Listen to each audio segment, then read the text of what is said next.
Hello, everyone. My name is Ellie Vandergriff. I'm an occupational therapy student at the American Stroke Foundation, and today I'm going to be talking to you all about cognition post-stroke.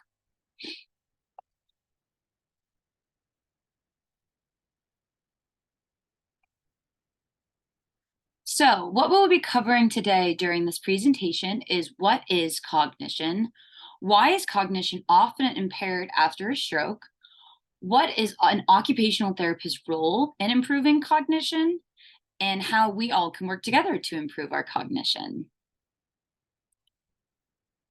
What I wanted to start by saying is just kind of talking about cognition as a whole and how the recovery process can be totally different for everyone. So, with that being said, cognition is such a complex term that definitely gets tossed around in healthcare professions. And in my personal experience, I feel like a lot of the time, cognition is a general term that gets used but doesn't often get defined. So, what I'm hoping to accomplish today is kind of defining what cognition is and how it pertains to you or to someone who maybe is a survivor of stroke and how it might look different. I also wanted to say by saying that everyone's cognition looks completely different person to person, whether you've had a stroke or not. Cognition levels just vary from person. So having that in mind and how different cognition levels might look different from person to person. So, what is cognition? I have two general definitions here to kind of give an overview or a broad definition of what cognition is. Then we'll kind of go into the more intricate details of this. So, cognition is the mental action or process of acquiring knowledge and understanding through experience, thought, and the senses. Additionally, occupational therapy or the Association of Occupational Therapy defines it as functional cognition is how an individual utilizes and integrates his or her thinking and process skills to accomplish everyday activities in clinical and community living environments. So, for me, what this definition means is it's our brain's ability to take in information of maybe what we're seeing, what we're noticing through observations, what we're smelling through those senses, or just general vision, and then using the brain's ability to act accordingly to the different situations or the different levels that you find yourself in. To go a little bit deeper about some cognitive operations or where we're at, in my mind, the easiest way to think about this as cognition as a pyramid. So at that very bottom of the pyramid or the very base level of what everyone is called foundational cognition. And we'll talk about the specificities of this all, but at the very foundation of everyone's cognition levels, we have orientation, attention, and long-term memory. So these are things at the very bottom of our cognition levels, things that we focus on. Then to take a step up farther are some more thinking that might be required to accomplish these ideas or these specific operations is working memory, control, and cognitive flexibility, our mind's ability to flex and think. And then megacognition at the very top of that pyramid, higher level thinking are areas such as self-monitoring, self-awareness, understanding, and manipulating our own cognitive processes. So that might seem like a lot of information. I'm going to dive into each of those levels of cognition and how it might look different. So, at the very base of our cognition, our foundation, are these three main ideas. Orientation is a major one, as this is our body's ability to be aware of where you're at, who you are, things like that. So, in a lot of hospital settings, the first question they'll ask you is, what is your name? What is your date of birth? What day is it? Where are you at? About what time it is. These are all questions at the very base of all cognitive abilities. These are questions that we can answer to kind of assess to see where we're at currently in our cognitive state and our status and abilities to assess. Again, at that very bottom is attention, which we'll talk about on the next slide. There are four major types of attention, being sustained, selective, alternating, and divided attention. Again, I'll go into the intricacies of that on the next slide, but just know that in attention, there's four main areas. And then finally, we have long-term memory. So in long-term memory, there are two specific areas that I'd like to talk about, and that's explicit and implicit. So explicit are our facts or our conscious memory. That's our body's or our brain's ability to know facts such as who was the first president, what is our nation's Independence Day. These are facts that we have memorized and thus have made their way into long-term memory. And then implicit would be our unconscious facts. So that would be our ability to do things that we've done a lot. So for example, I'm able to sign my name in cursive because I've done it 1,000,001 times. This is an unconscious thing that I don't necessarily have to think through while I do it. I'm just able to do it. That would be considered an implicit long-term memory example. So between those two things, that would falls in long-term memory. So I told you we talk about the different types of attention. The four main types, again, are sustained, selective, alternating, and divided. So sustained is holding and maintaining attention over a long period of time, necessary for the focus and concentration needed for learning, listening, paying attention during conversations or instructions. So if I haven't lost you quite yet and you feel like you've learned a thing or two, you're demonstrating sustained attention, or the brain's ability to listen to one source and hold on that source for as long as necessary to complete the task. Selective attention is paying to the specific attention that allows the brain's the ability to select what we pay attention to and then be able to act accordingly. So for example, maybe you got a text message during this call, and so instead the text message calls your name, so you're able to look over and give that text message your time, because it's kind of taking the forefront of your ability. So maybe you haven't heard the last 30 seconds of me talking. Alternating attention is the brain's ability to switch, immediately transfer focus from one activity to another. Switching points of concentration is needed to make sudden switches in alternating tasks, of which acquire different cognitive skills. For this one, I really think of your ability to walk and talk at the same time. You're able to pay attention to both of those tasks while also being able to perform both tasks purposely. Again, with the texting one, maybe you received a text and you're able to text while you're also listening to me and processing what I'm saying. That would be an example of alternating texting, as you're able to complete the text message while also listening to me.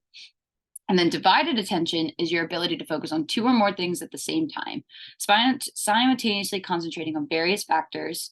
So example of this would be driving while holding a conversation. Obviously, you're paying attention to both of those things, but you're able to do them both at the same time. Okay, so we're on our pyramid. We talked about that base level or the foundation. So let's take a step up to executive functioning. I think executive functioning is mentioned a lot in the world of therapy, as a lot of the things and skills that we do each day have to do with executive functioning or the higher level of cognition, otherness, awareness, and attention. So let's talk about working memory. It's the brain's ability to hold and manipulate information in mind to keep it active during an activity. So for example, I know at the American Stroke Foundation, I've taught a lot of different tasks and things in the moment.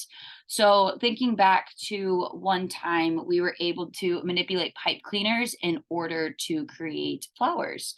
Something like that is your brain's ability to, in the moment, hear my instructions and then motor plan or act out of which to do that. That would be an example of your working memory. Your habituatory control. This is our body's way of controlling our autonomic and responses.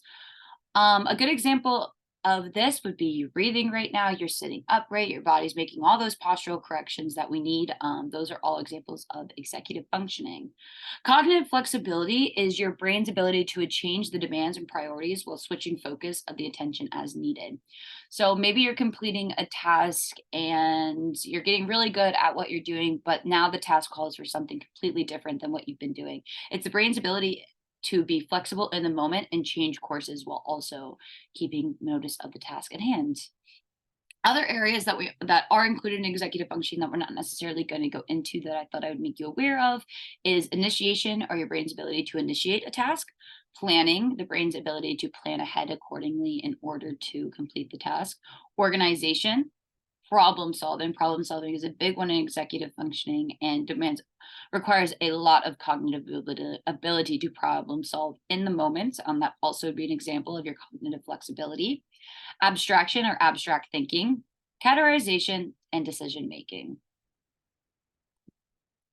So now we're at the very top of our pyramid or in our megacognition. Megacognition is just the highest level of thought that is required in order to complete tasks. A lot of this would even be considered some of that abstract thinking or the brain's ability to kind of think through things in the moment. As well as flex if needed. So self-monitoring is a big one. It's the brain's ability to evaluate and regulate the quality and quantity of one's behavior.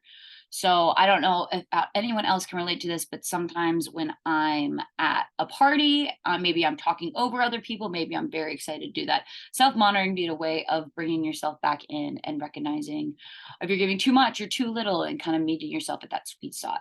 Self-awareness would also go hand in hand with this. It's the ability to understand how you're performing and doing well in the situation.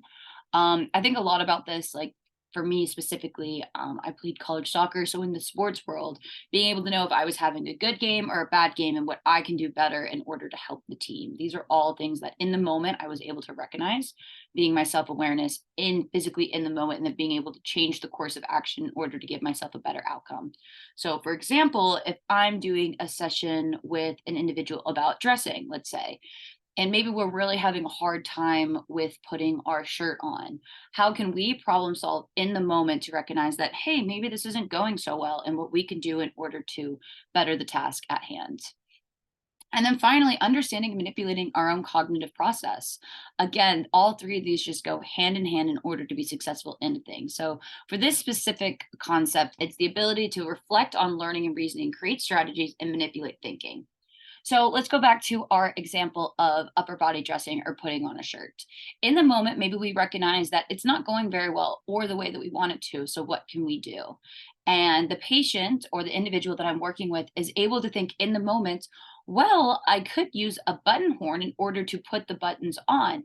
Or maybe if I put my affected arm in first and then use my non-affected arm to help put the sleeve on, it would be more, I would be able to complete this task better.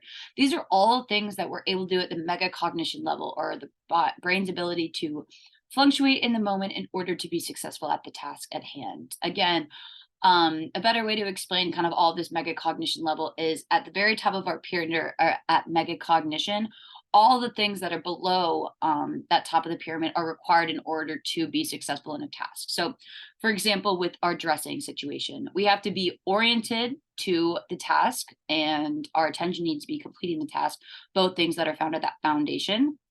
Going a step above in that executive functioning, we're planning out, we're initiating the task. We are making sure that we have all the steps needed to be successful in the moment and we're cognitively flexible. When we start to realize that the task isn't going as well as hand, we're using our megacognition to recognize that this isn't going how we want it to do. And then manipulating and using our own cognitive processes to find strategies that in order to be more successful. That might seem like a silly example, but that's just one way that our cognition is required each and every day to complete our desired occupations. So that was a lot. And as I mentioned before, cognition is such a intricate area of the brain that neuroscientists have been studying for years, and I'm not sure we've cracked the case even quite yet. These are all such big ideas and things. So obviously, a lot goes into cognition, and a lot can affect cognition. I think that, as I mentioned at the beginning of this presentation, cognition levels vary from person to person, depending on what diagnosis you have, or maybe you're just born that way. So, having an idea of all of the cognitive intricacies about what might go into your ability to perform a task should be considered. So, on these next couple of slides, I just kind of wanted to talk about why we might see a cognitive impairment post stroke. As we all know, after a stroke or during a stroke, there is a decrease of blood supply to the brain. Depending on where that blood supply is lacking or where the stroke occurs in the brain, it might look completely different for each person, thus affecting a different area of the brain, thus presenting with different cognitive deficits. So, just being aware of where our stroke was located and maybe what we might be seeing because of that, I think is very important to be aware of yourself and just kind of know ways to set yourself up for success and strategies that can be. Additionally, it might differ from left to right. So again, just kind of knowing where your stroke's at and how it might look. I also, as I mentioned in the previous slide, wanted to draw everyone's attention to cognitive abilities might have been at that place prior to your stroke. So maybe knowing where you're at now and where you were before the stroke, or whatever that may look like for you, is something I think we should definitely bring our attention to. So I wanted to bring everyone's attention to just different areas of the brain that have different functions. As we know, the brain is so complex and so much goes into it, and we still don't know all the ins and out of the brain, but we do know some generalizations that comes to the brain. So our frontal lobe, or the lobe of our brain that's right at the top of our forehead, is known for controlling voluntary movement, expressive language, and executive functioning. A lot of people would say that your personality locates at the front of your brain, or that frontal lobe. Your parietal lobe, or at the top of your head on the side, is known to being your senses location. It's fantastic for your sensory perception, or the way that all of your senses are taking in from the rest of your body and processing it in that area, as well as recognition of where your body is in space.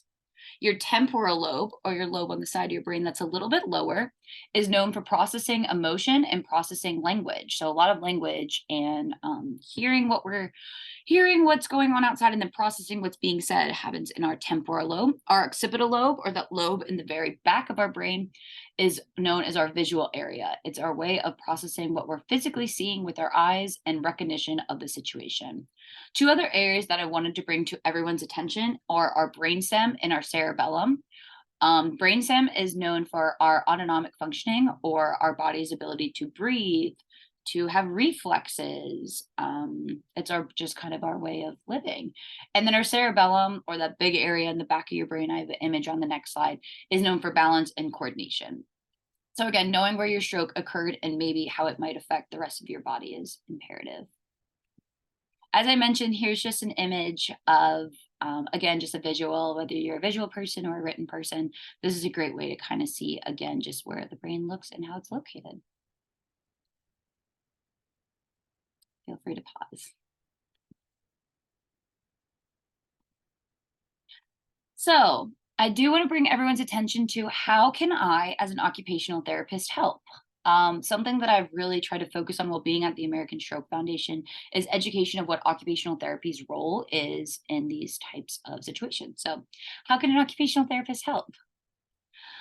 So an occupational therapist's main job is to assess safety, timing, and efficiency of an individual is able to complete their desired occupations. I think safety is the first and most important, especially when cognition may be impaired. As I mentioned in that megacognition, or that high levels, it's the person's ability to assess how they're doing. So if that area is impaired, maybe someone's not able to complete their occupation safely. So that's kind of one of my main jobs, is to make sure that we're all on the same page of if we're able to complete the desired occupation and how we're going to do so safely. Timing is also another big one, and just giving people the right strategies and to order to complete their occupations at a good manner. We do this through different standardized assessments to kind of look at cognitive abilities. There are so many assessments out there that allow us to kind of gauge where a person's at with their cognition, and maybe some ways we're having some deficits or we're seeing some impairments. And then once the impairments or the deficits are found, we are able to kind of use those strengths and weaknesses in cognition in order to allow someone to be successful in their desired occupations, as well as improve cognition.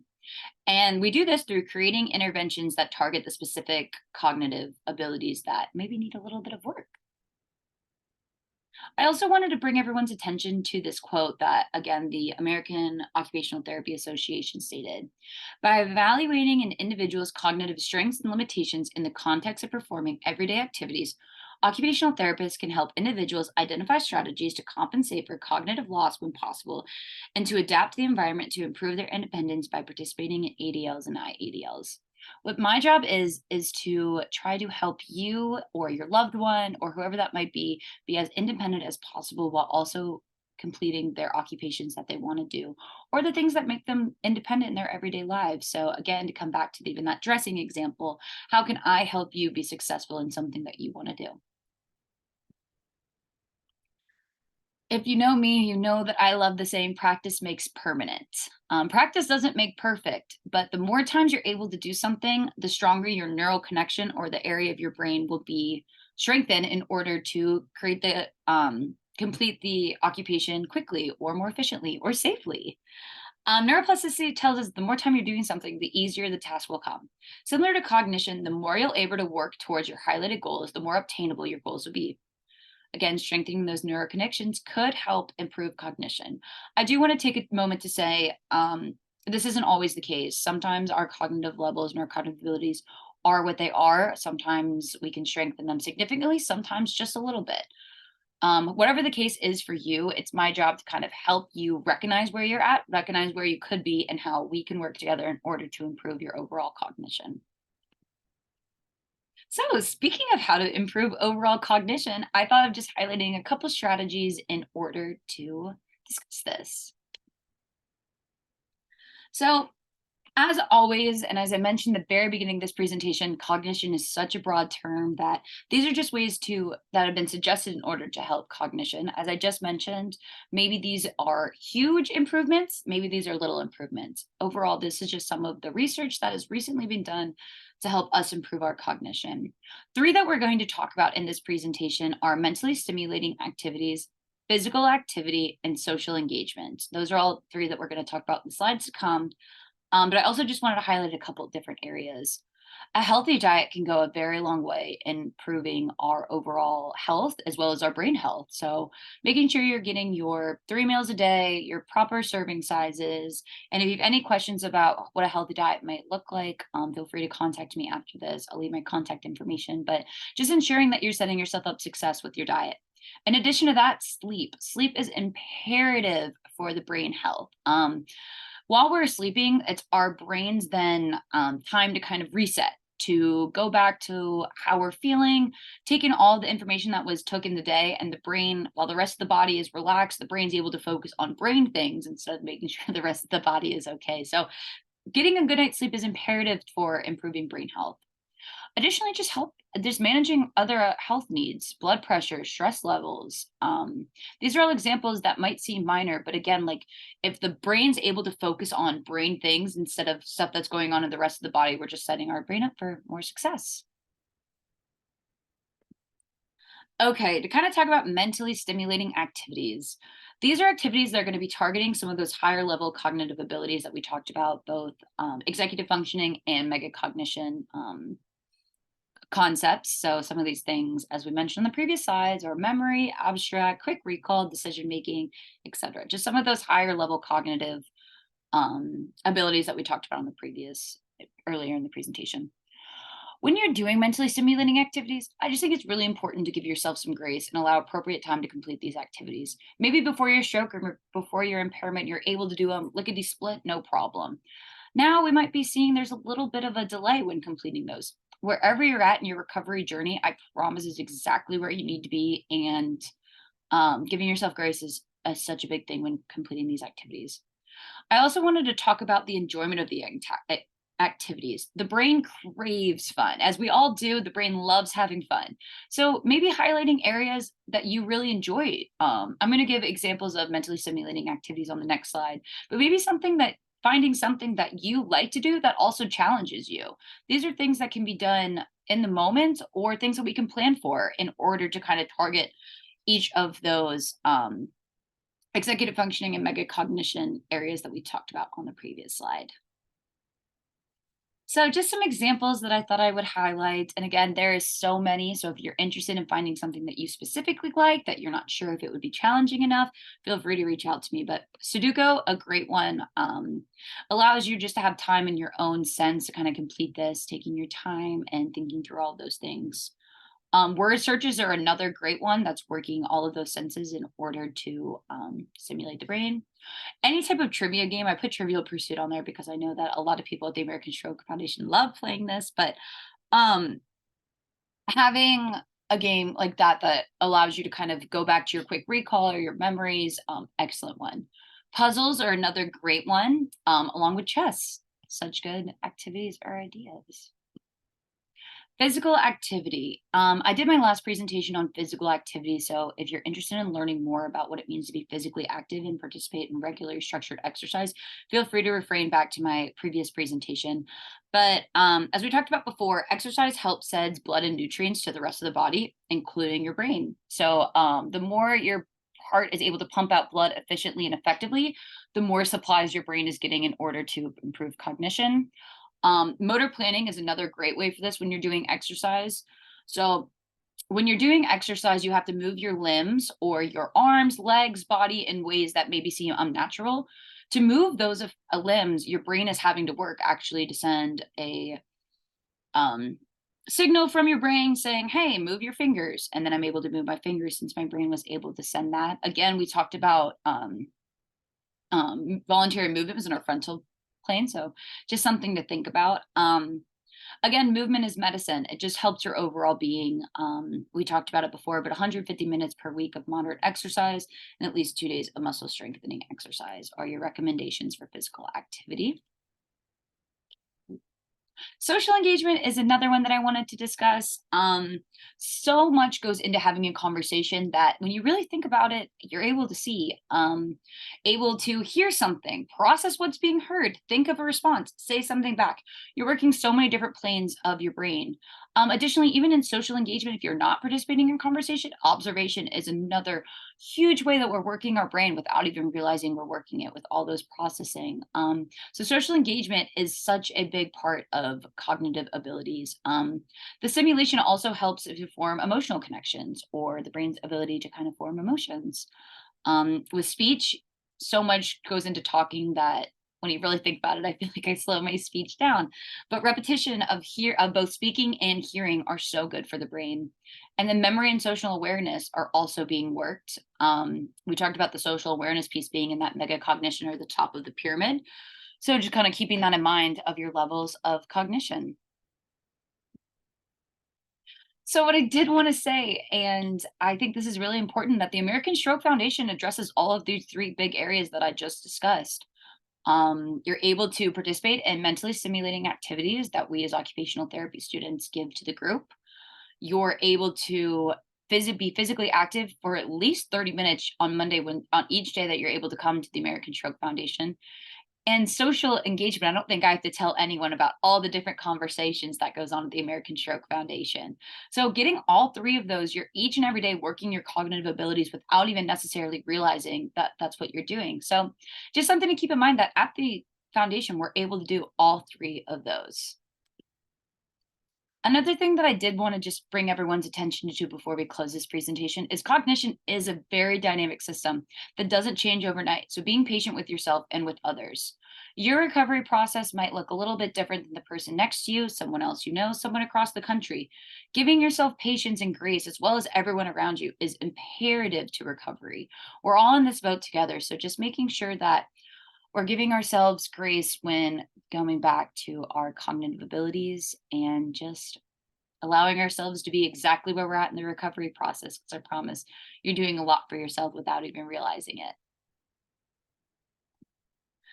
I just want to thank everyone again for this presentation, for listening, taking time out of your busy days. If you have any questions for me, I'll leave my contact information, and I would love to talk to you about whether it's your own recovery process, if you have a story for me, whatever that might look like. But I just want to say thank you so much for everything, and I really appreciate you all. Thank you.